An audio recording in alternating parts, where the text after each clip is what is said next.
But man, this is like somebody just threw a grenade in the room and shit, Mhm. right? Mhm. I think the difference between the two, yeah, they both white. Yeah, they both Yeah. highly talented scorers, right? Mhm. But I don't think Paige had a villain. She didn't have an adversary. She didn't have that person that was doing this at the championship that ignited like a whole like us versus them. And they played two different positions, right? So like really when you see these little girls playing, you see these Young little ladies. girls that's like mimicking Caitlyn, it's because she played guard and she's a shooter, right? And when you see young ladies or little girls mimicking how Angel Reese played, it's because that's the position that they play. I went to the CIAA, and all you saw was like that sleeve, the leg sleeve. Okay. The leg sleeve. That's all you saw. And all their bigs wore the leg sleeve. I think it's just it was tremendous marketing by not only the WNBA for piggybacking off what the NCAA was able to do, but for Paige that wasn't there for them. They had no way. This was more like when we talked about this. I like, man, this is like the Bird and Magic kind of thing when how that was able to push the league into a different perspective. And I think that's what you're saying now. That rivalry, it ignite viewership. People started watching.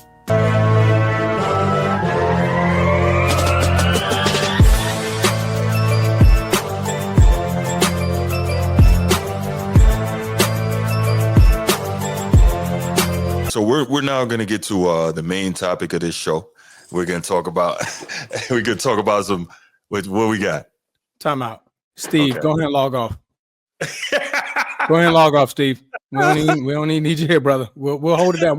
We'll call you when we on the fourth topic. But Steve, you good to go, bro. I appreciate you. Thanks for tuning in. Nah, we don't have to worry about Steve, man. His Caitlyn is his boo, so we'll be all right. All right, guys. So this was interesting. We saw that Caitlin Clark, obviously biggest name in women's basketball, right? Far from the best player in women's basketball, but the biggest name in women's basketball. So we saw last year, obviously, she basically erupted on the WNBA, had a heck of a season, rookie of the year, set a bunch of records, won awards, blah, blah, blah. Cool. But we heard all year long that, come on, Steve. We heard all year long that, the women in the WNBA are hating on her, blah, blah, blah. They're playing her too tough, this, that, and the third. It was a whole lot of stuff. And then we heard, of course, we're in America, so the racial piece gets involved. Oh, people, they like her and give her extra credit because she's white. I'm like, okay. So Caitlin Clark is clearly a needle mover, right? She's, as me and G says, she's American Pie, right, G?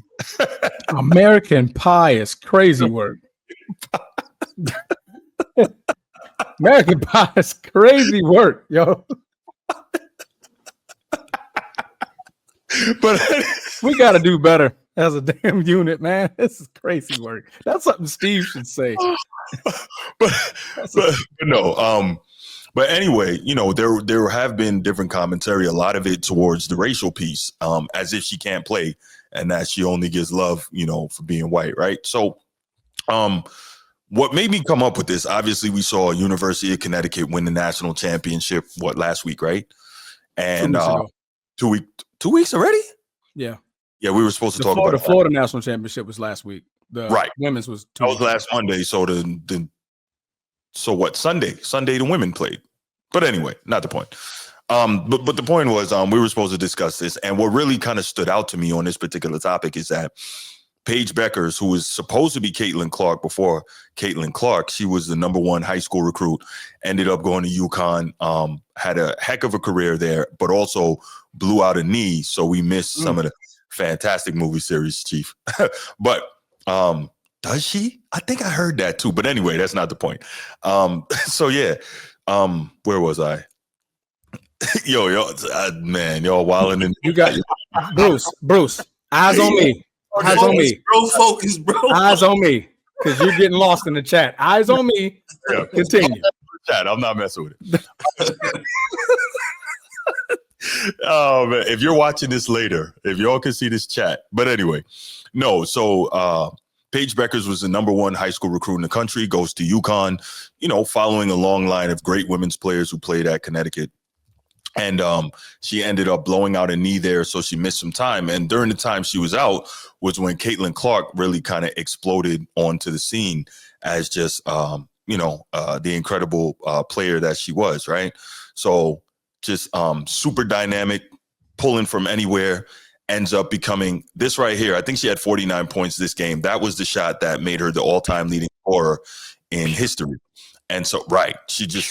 And I mean, her whole collegiate highlight reel pretty much looks like that. And a lot of her professional highlight reel looks like that. Now, it took her some time to get going in the W, but I mean, clearly she is known for being, they talked about her as being the female Steph Curry, right? Because as we see, like, she loves to pull it off the dribble. Female who? Steph Curry. Female who? Steph Curry. Who's Steph Curry? One of the greatest shooters ever. The greatest shooters of all time? The greatest shooter? One of the greatest shooters ever. The greatest shooter of all time? One of the greatest shooters ever. The greatest shooter of all time? The most prolific shooter ever. Okay, there you go. I like that. That's okay, good enough. Yeah. Okay, continue. So anyway, they kind of referred to her that way, as you saw from the highlight package there. She's bombs away from everywhere, and that's box office, right? That is something super exciting. That's dynamic. That moves the needle. People watch her to see where she's going to pull up from, how many logo threes is she going to hit, all of that, right? Cool. In the meantime, Paige Bueckers is grinding away, trying to do her thing. As a matter of fact, Caitlin Clark and Iowa beat Paige Bueckers and UConn in the Elite Eight last season en route to a championship game appearance, which Caitlin Clark played twice in the championship game and did not win either one. But the point where I'm moving towards here is the commentary that people love Caitlin Clark. A big part of her fandom is because she's white. So we'll get to that in a minute. But like when you watch Paige Bueckers play, she's a problem too. She can shoot the three. She can take it into the mid-range, knock it down. She's a good passer. Not quite the passer Caitlin Clark is. Probably a better defender than Caitlin Clark is, because you're not going to play for Gino Auriemma and don't play defense, right? So, you got that. She actually, she busts Oklahoma ass, by the way. Oh, she's a problem. She's a problem. I think she gave him 40. Yeah, 40 which I was about to bring up, is actually an all-time NCAA tournament high for a Connecticut women's player. Now, think about all the players that have played for UConn, right? Your Sue Birds, your Diana Taurasi, your Brianna Stewart, your Maya Moore, right? I mean, you got player after elite player after elite player who has gotten busy at UConn, and none of them have done what she's done. Now, she didn't win 4 championships or 4 most outstanding players or 3 championships, but she's won the National Player of the Year. Obviously, she's won Final Four, most outstanding player.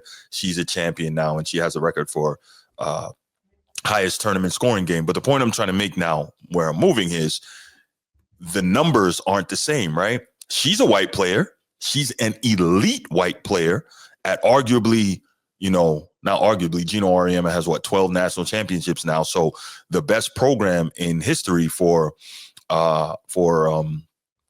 women's college basketball. So she's all of that, but then she doesn't move the needle the same way. So I take that to say, for all the people who are saying, well, they only like Caitlin Clark because she's white. Well, Paige Bueckers is white. White as can be. Right. If I touch her, she turns red. There you go. So why is she not moving the needle the same way, right? And before I get to you guys' thoughts on this, let's hear ESPN basketball analyst Monica McNutt and some comments that she made recently. Yes, Monica McNutt. Hey, I didn't name her that. But anyway, I never heard her name pronounced. Yeah, McNutt. She stupid. Steve, shut up. Shut up, Steve. I'm not opening the chat. I'm not opening the comments. I'm not doing it. Shut I'm gonna be doing it. But no, what I wanted to do was play her recent comments, and then we'll get into you guys' thoughts on that. Hey, how you doing? And we will also give some stats that kind of prove that Caitlin Clark is that needle mover. But let's hear what Monica had to say here. Covering the WNBA this past season, Caitlin Clark's rookie year, for all of the conversation that surrounded her, some which was fair and some which wasn't, the one thing that I cannot deny is the amount of little girls that were showing up to follow her, little girls with their parents, and the fervor and the energy there. Why her? Same thing. Why her? Well, I was just about to say same thing for Angel Reese when I had a chance to cover their games. But I think Caitlin represented, and again, some of this to me probably is not fair to her because it was not anything that she said or was truly based on her personality, but she was a white girl from the middle of America. And so she represented a whole lot to a lot of people, whether that is truly what she prescribed to or not. We can all say she is a dynamic basketball player and a force both on the court and the marketing sense. But I do think same thing with folks that may have fallen in love with Angel Reese that may or may not have agreed with everything they had to say either. We attach our fandom to these icons for all types of reasons, and sometimes they may not be based in all truth. So she gave, in fairness, Monica McNutt gave credit to Caitlin for being a dynamic basketball player, a dynamic marketing target off the court. So she gave credit for that. But what really stood out to so many people and got so much engagement across social media, YouTube, etc., was the commentary that she's a white girl from Middle America. Now, if you know me, hearing me talk about sports and marketing, etc., if you know me talking even on this show, one thing I've always said is, if you want to get that money off the court, you should be more palatable to Middle America, right? And if, again, if we're real, what is people who identify demographically only as white in this country? I think it's 58% of the American populace. So we get it. Race always plays a role in America. It's just one of those things you can't get away from. But the amount of the role that it plays in this particular thing, I think is a lot smaller than people want to give it credit for. Because when you say, like so many have said, oh, she gets all this attention because she's white. Well, that's absurd and takes away from the fact that she goes out there and puts the work in, right? And she's put in even more so a ton of work this past off season, right? In terms of, I don't know if anybody's seen her, like you can see she looks a lot more ripped. She's been in the weight room trying to deal with the physicality of what she had to figure out how to deal with last year in terms of defense, etc.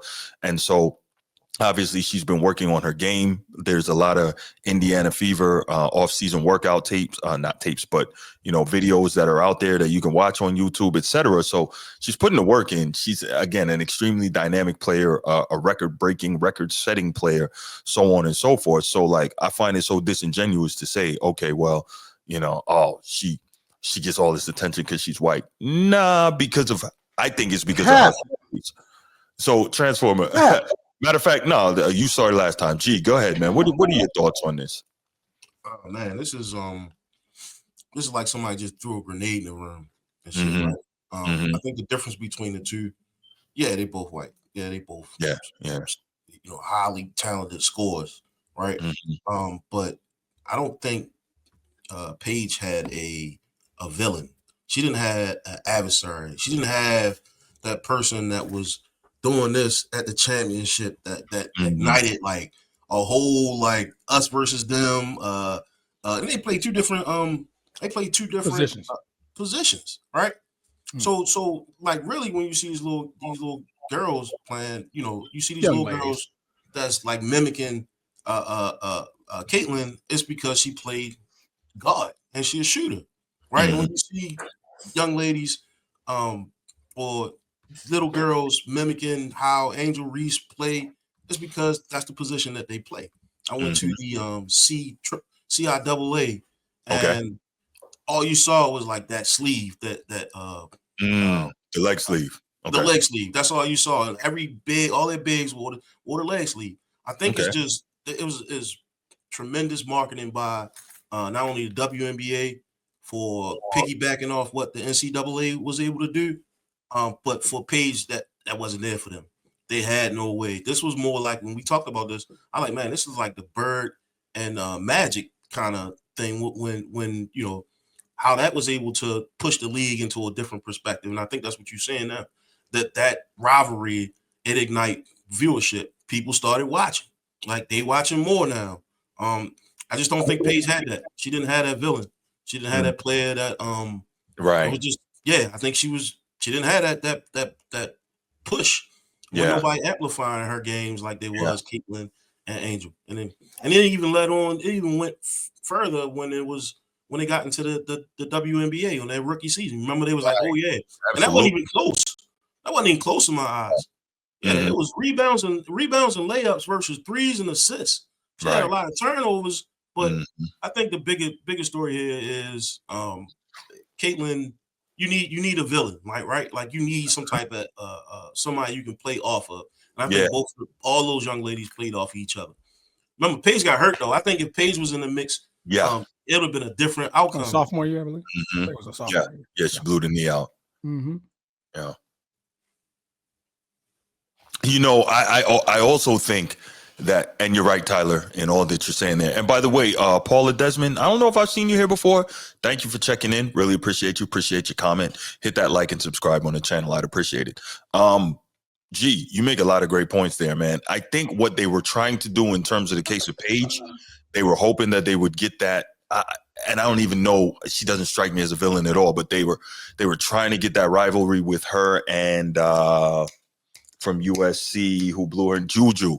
They were trying to get that with her and Juju, but Juju blew her knee out early in the tournament, so they didn't get to meet up in the Elite Eight the way they were supposed to.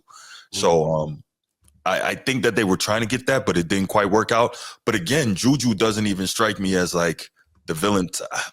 I don't want to say that. Like I'm saying, the villain was probably a bad choice of words, but you have to have her foil, her adversary. I get it. Yeah, you have to have adversaries, man. Like that. That just that helps a lot. Yeah, that pushed. Hey, real quick, Paula Desmond, don't you vote for Robin Hood? I think I know who that is. Doesn't she what? I think she works for Robin Hood. I think she's like the something in financing. But I think she's a big shot. Like the Robin Hood? Like the app, like the stock exchange.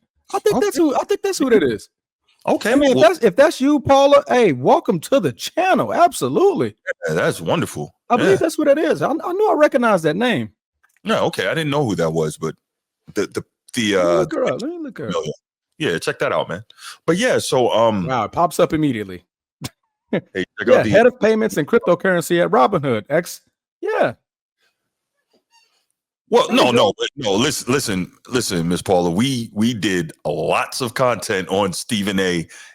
and LeBron, so we are fully aware of the drama in the NBA, and we also understood that the NBA loved said drama because it took a lot of attention away from the NFL at a time that the NFL would really be, I'm not going to say peaking, but getting a lot going into the draft. So we definitely agree with you and understand about the drama in the NBA. But yeah, getting back to it, like I said, I just felt like it was so lazy saying, oh, well, and I'm not saying anybody here said it or that you guys said it, but it was so lazy. Oh, she just gets all this attention because she's white. No. It is the way she plays. Now, does that play a small role? Yes. We can't, people identify with people who look like them or share things with them, right? So like Monica said, a lot of maybe little girls from the Midwest or these places say, oh, okay, wow, Caitlyn, it's going to be a lot easier for them to identify with Caitlin Clark than A'ja Wilson, right? It is. So we get it. But the bigger portion of why she's so popular and why she's such a needle mover is her dynamic style of play. And if we're also real, this is what I wanted to bring up. Remember, Caitlin Clark said she grew up wanting to go play for Gino at UConn, right?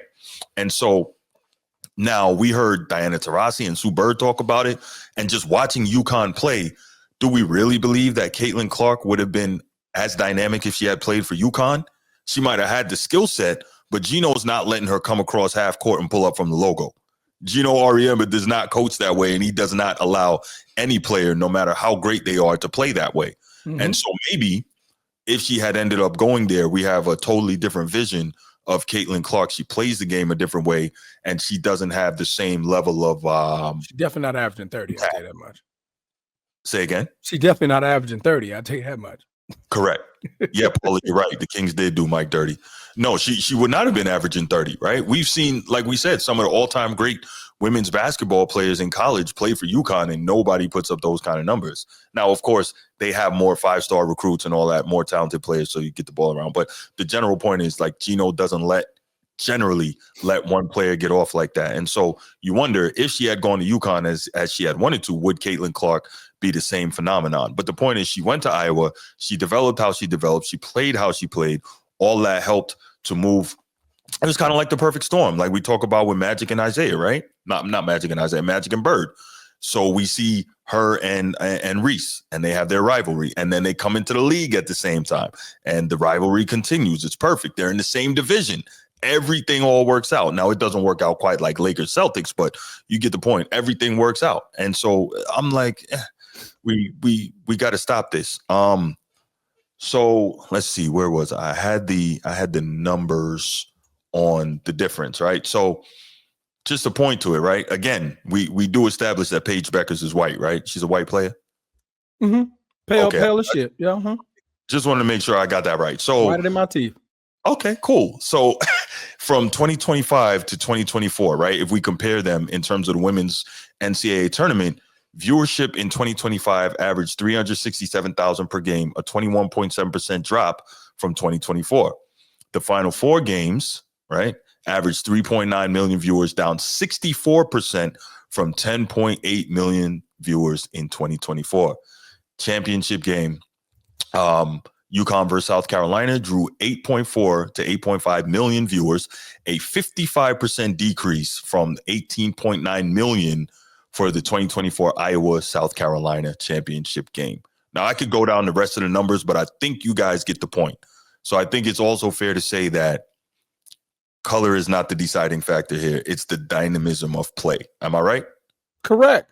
I mean, I don't know. Listen, if somebody in the chat here wants to push back, or G's making that face, or if G wants to push back, I'd love to hear it. So let's I'll stop. I've been doing a lot of talking on this topic.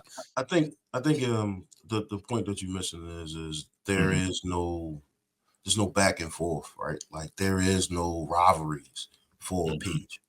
There is no rivalry. Like, that rivalry aspect is missing. It was there for Caitlin.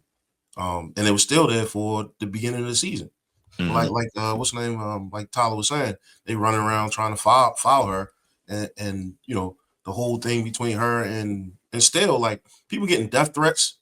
Like, it was none of that with Paige. None of that stuff happened with Paige. She was just allowed to play with no drama, like no issues, right? There's no story there. People like storylines. I think that's true. That's very true. Both nice. Like, both of them are extremely nice. I can't wait to see them play against each other in the WNBA. I can't wait. Yeah. I think I love the talent that's being pushed into the WNBA. Absolutely. I think it's going to make for some really good basketball. They probably could have said Bubba if she didn't get hurt her sophomore year. They played against each other the junior year. Yeah. Let me Can I talk? That's my 2 cents, bro. I've been waiting. I've been waiting. My bad, Transformer. Go ahead, brother. I call cap on all this racial talk, man. Yeah. People are missing, and G hit one of my points. Drama. People love drama. Why do you think we have so many freaking reality shows? It's too many reality shows for me to even keep track of. People love drama. Yes. Angel Reese. Drama. That's a draw to the sport that you playing, because people were not even tuned. People didn't even care about basketball. They just wanted to see if something was going to go down. If Iowa ended up playing LSU, they wanted to see if something was going to go down. Now they want to see if South Carolina can stop Caitlin Clark and prevent her from winning the title. That's number one. So I'm gonna let G's point. I'm gonna let her stick with that. The point that people are failing to realize the most is that she emulates one of the favorite players in NBA history. Great point. Emulates one of the best prolific shooters. Great point. All time. Steph Curry is a fan favorite, not because of his size, not because of his athletic ability, not because of his defense, only because we found a shorter guy. I'm not going to call him short because he's way taller than me. A short guy for the NBA. Yeah. Be able to go on the grandest stage and just literally shoot lights out, play the game his way, and become one of the biggest megastars in the NBA, in the world. This man is globally known. He is. Him and Obama are like freaking brothers. We're talking our former president of the United States. That man bring him to his house often. That's how big Steph Curry is for the NBA. Caitlin Clark is the WNBA's Steph Curry. She went on there on the WNBA stage, and just as Steph showed the kids of the young man of his era, I can go out there, and if I learn how to shoot, I can be Caitlin Clark. I don't have to be 6'5". I don't have to be 6'4". I could be 5'11". And if I got a heater, I can go out there and I can be Caitlin Clark. Yeah. That's what people are missing when it comes to Caitlin Clark. Because if we want to talk white America, right? I want y'all to guess the player. Played for Syracuse, New York. New York, the Mecca basketball, correct? Okay, she's from there. Played high school at Cicero. I forgot how to pronounce that word. North Syracuse. That's New York. That's the Mecca, right? Well, the Mecca's New York City, but go ahead though. But we close enough. We close enough. New York. New York is the Mecca basketball. Yeah, that's what they say. Right? Okay, that's what they say. That's not true. I don't believe it. What? Hey, G, I'll leave you to your point. It could be Baltimore. You can't say that. It could be Baltimore, but if you hear anybody say the Mecca basketball, they're gonna say New York. All right. Yeah. They're gonna say Madison Square Garden. 2012 to 2016, won 4 consecutive titles. 4 consecutive titles in the NCAA. Goes on to the NBA, 3-time champion, 2-time league MVP. So now that we stated she's from New York, played for UConn, the biggest WNBA sports team for women's sports, went to the WNBA, won 3 more titles, got 2 MVPs. She's pale as shit. Can y'all guess who that name is? Stewie. So if it's about white America, it would have been her years ago. That's always been my argument. Yeah.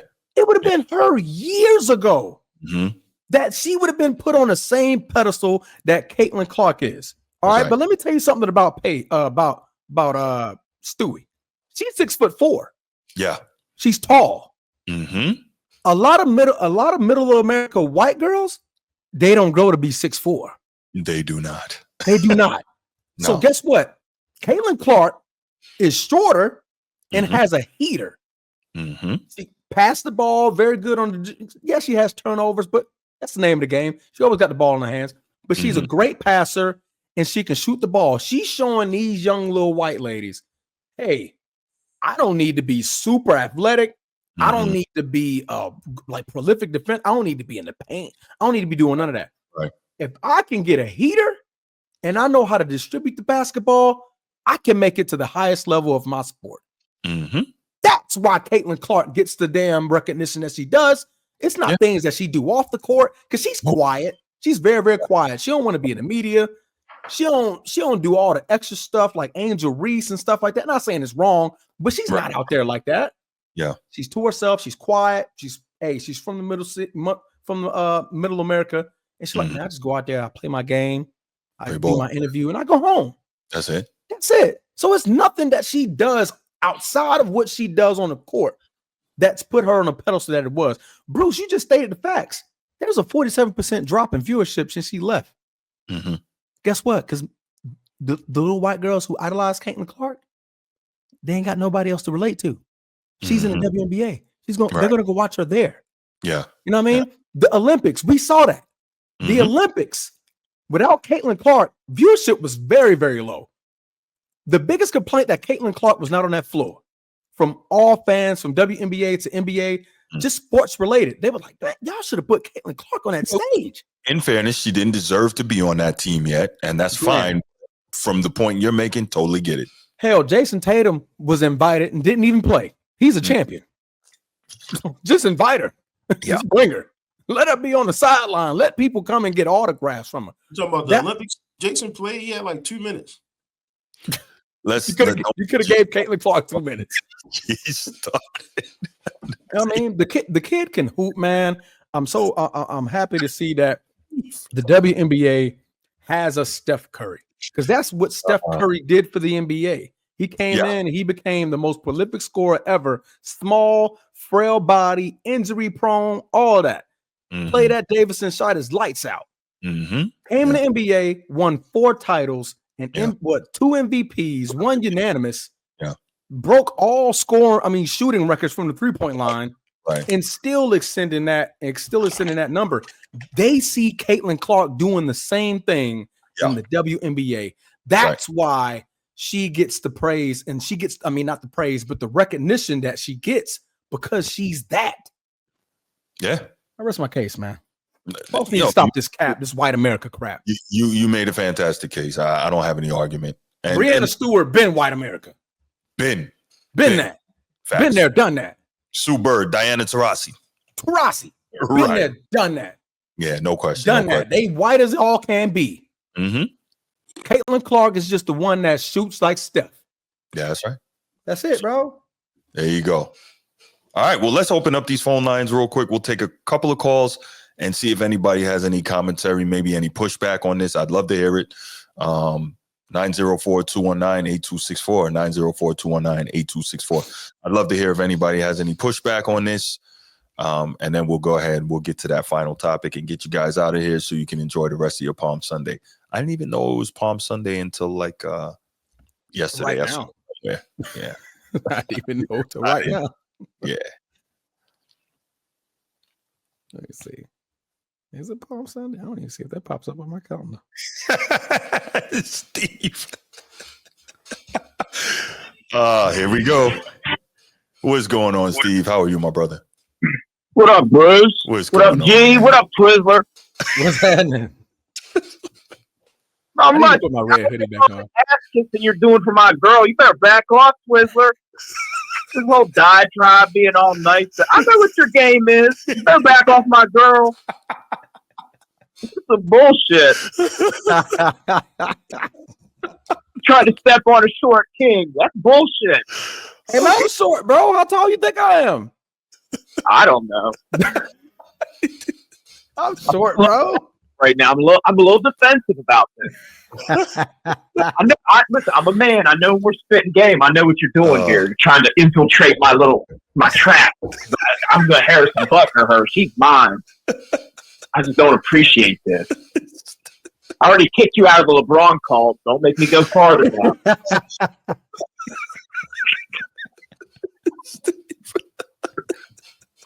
I got to watch my words, okay? I know I got to behave a little bit. We appreciate it. I can't go full blown the way I like it. But anyway, about the actual topic. Yes. I think you guys did a good job covering it. Looked at different perspectives. Man, I want to make a shitload of jokes right now. I'm trying to behave. You do. Thank you. But in all seriousness, I think Bruce, you're right. There's always a racial dynamic because it's part of human nature. Yes. You acknowledge these things. It's just a natural thing. Do I think it was as bad as the media made it out to be? I personally don't. It seems like the numbers are backing it up, where it's I don't think it was this racial dynamic. I think it was the fact that Caitlin can just ball. Yeah. My boo-boo bear, my Catholic bae, she can just ball. And I think it's unique because she came from a university that's not a typical blue blood. She was able to have volume shooting. Yeah. Like you said, she couldn't go into UConn and get away with that stuff. She's not going to go to South Carolina and get away with that stuff. She's not going to go, Notre Dame, certain place, certain blue blood women's basketball programs used to be like Tennessee. Right. You're not just going to go in there and be able to get that. She got her shot off at a random school in the Midwest that doesn't have a lot of basketball history. Right. And she took them to crazy heights. She did. I think Jeannie made some good points. Like, yes, I think more eyeballs were drawn because of this rivalry thing, the Angel Reese, like when they played last year in the Final Four and they actually beat LSU. Like, that's what everybody wanted. And, like, you got to give respect to Angel. She has a huge market, too. She's got a big fan base, too. People like her. But, yeah, I think pretty much we're seeing that nothing against Paige. She's a good player. I think she's a really player. Really good player. Caitlin's different. I mean, calm down. Calm down, Twizzler. Great player. You know, you're trying to take Paige. Like, chill, bro. But, yeah, Caitlin's different. I don't think we saw anything like that. I think she got a lot of fanfare because she came from a place that was kind of like an underdog, too. And that's another thing. Like I think that's across the board. That's Americana, where it's like people cheer for the underdog. I don't think the racial dynamic matters in that case, where it's like people just like to see an underdog story. She was in Iowa. They were pretty much always an underdog. Mm-hmm. So anyway, kudos to her. Trying to behave. I want to make some more jokes, but I won't. Relax. Yes, we'd like to keep this channel going. Well, it's not my channel, so I mean, I'm in the chat. I have my job and my role, and I know what it is. You do. Trying to behave. Thank you. Trying to behave. But yeah, I think that's about all. That's all I had. Again, nothing against Paige, nothing against anybody else. Mm-hmm. But I think Caitlin just offers something nobody saw. It's a very unique thing. It's a conglomerate of multiple things. She's at an underdog school. You know, she has a very unique game that's similar to Steph. Steph, you know, I get this is everybody says it's LeBron's era, but Steph has been arguably the most impactful guy in this era. As far as like what moves the needle. As far as change the game, yes. Yeah, you know what I'm saying? Like, I'm not saying he's better than LeBron, it's just he has affected the game more. Like the entire NBA's changed. Yeah. I mean, I think it stinks. I don't like to see all the 3-pointers. I think we all agree, but it's like it is what it is. Steph influenced the game more than anybody else. And we're seeing that with Caitlin. Again, that's more so to my point. That's a great thing to pick up. Not everybody's 6'8", 240 and can run a 4.4 on the basketball court. Right. Exactly. Right. You know what I mean? Not everybody is a freight train running down the lane. I didn't like all your brown nosing you were doing. You did make some good points, but I'm just letting you know I'm watching you. Okay. It's like, back off, buddy. Like, this ass kissing is ridiculous. Like, I'm Harrison Butker. She's going to be mine. You just got to chill, bro. You got all the girls to chat, man. You can't be this stingy and selfish, bro. Chill. All right, fellas. That's all I have. Let somebody else call. Stay blessed, guys. You too, Steve. It's Palm Sunday for me, so everybody stay blessed. Yeah, absolutely, man. Stay blessed, bro. Oh, man, we'll take one more call on this if anybody's got anything else they want to say, and then we'll go ahead and get to the last one. You guys know Steve is. Oh boy, Steve I knew that was coming, man. She's gonna go to the Dallas Wings when she gets. That's what it's looking like. That's what it's looking Dallas like. Wings. I was trying to figure out what team she was gonna go to.